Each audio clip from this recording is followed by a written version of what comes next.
the best of the week on Relevant Radio. You may have heard the news about singer and actress Sabrina Carpenter. She recently released a terrible music video and song called Feather, and she desecrates a Catholic church. Now, you may have heard the news. Bishop Brennan there in New York ended up addressing this, and as I was looking at this story, and I ended up watching the music video, and just maybe a parenting tip or note, I was never allowed to watch music videos growing up as a kid, and just look at the way media is accessible now. Almost every single time, I'm absolutely scandalized. So just a thought to make sure this is something that your kids watch. It's not a habit I'm in, and when I do go, I'm a little shocked. So the music video is appalling. What it does in the Catholic Church, I'm not even going to go there. It's not worth repeating. But what is worth kind of pointing out is that it brought my attention to this video.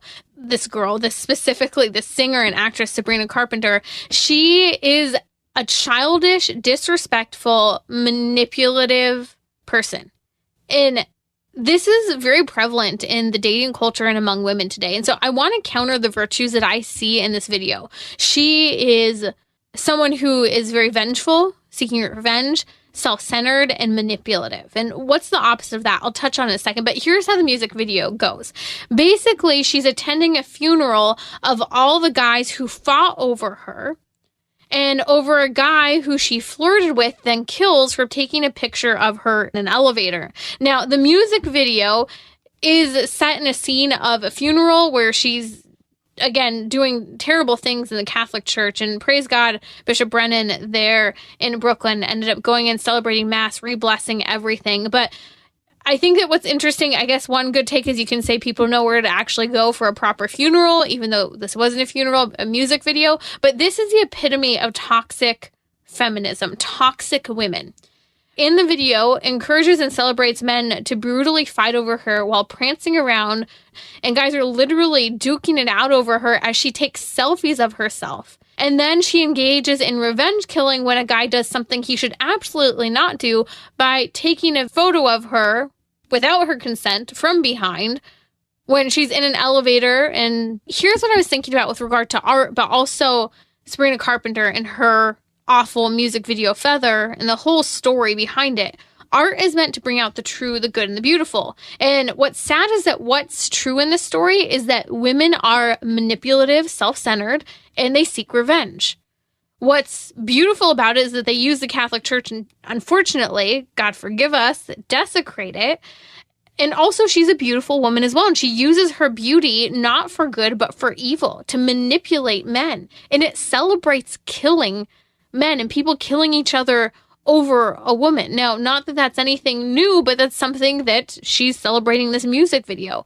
And it also, again, completely throws out the idea of what is good. And that's what's so terrible about this music video. I don't think anyone would actually enjoy it. And the virtues that our Catholic faith, our great Catholic moral, ethical tradition embody really do help us to counter how self-centered we can be as women in our modern culture. And I challenge you to maybe think a little bit about how you use your beauty, how you use the power of your femininity, and that you do so with humility, with forgiveness and boundaries. For example, in the video, it's all about revenge and revenge killing. Well, when someone does something wrong to you, yes, we're called to forgive, but we're also called, for their sake and our sake, but we're also called to have boundaries. It can be virtuous to have boundaries with other people, and that also might even start with how we dress. And it could also impact, again, how we forgive ourselves and forgive others. Also, the opposite of a self-centered obsession where we use our self-centeredness for manipulative behavior, we need the virtues of humility and need to practice acts of charity. And so I challenge you, if you're raising young women, or if you are a young woman, to use your beauty for good, to engage in healthy, merciful forgiveness, to establish healthy boundaries that include healthy modesty. You don't have to dress frumpy to be beautiful, and I think that's important. And also to engage in acts of humility. Humble yourself before the Lord. Do things that humiliate you. Engage in acts of charity. This will grow you as a woman and make you more powerful when it comes to your beauty and your character, in a way that makes you someone who's attractive for the right reasons and encourages and builds up men rather than encouraging them to duke it out, as we saw in this crazy music video that was just peeled. So I think that's great food for thought, that it did reveal a little bit into how women are using beauty in the wrong ways, but how we can engage in virtue to counteract what's happening in our culture today. You can join me and listen on the Relevant Radio app to Trending with Timmerie live each weekday at 6 p.m. Central. Thanks for listening.